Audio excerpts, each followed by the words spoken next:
I think abuelitas are idolized by Mexican chefs. Really, we have our abuelitas ups on such high pedestals because they are the ones who created our flavor memories. My name is Gilberto Cetina Jr. from Chichen Itza restaurant.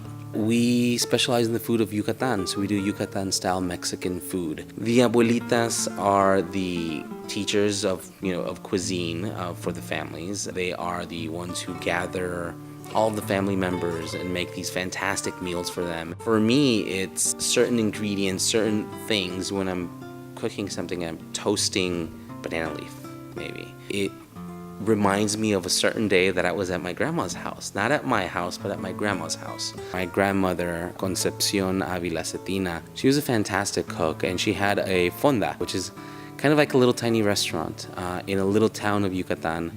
For me, the dish that most represents my abuelita is a dish called puchero.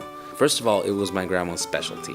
Everybody loved her puchero. But it was the one dish that she made every Sunday, and all of my uncles and all of my cousins would get together in her tiny little house, in her tiny little kitchen, and we would take turns using the dining room table because there was so many of us, and we would eat puchero. The origins of the dish are a Spanish dish called cocido madrileño.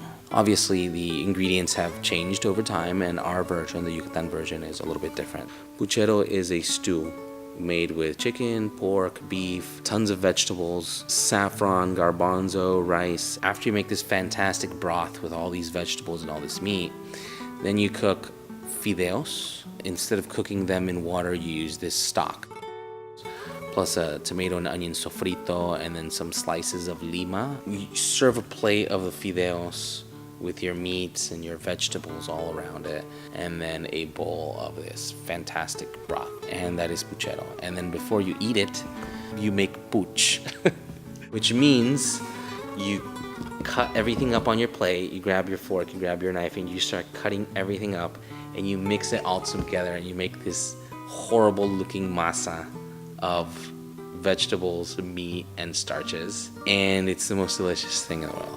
It's a fantastic dish, which I love to make, but unfortunately I know I will never, ever, ever make puchero as good as my grandma's. But she would be very surprised to know that I was still here and cooking her food. Cooking for me is one of the things that makes me appreciate family. My grandmother makes me remember, makes me want to kind of go back to that time, and it also makes me want to continue exploring traditional foods.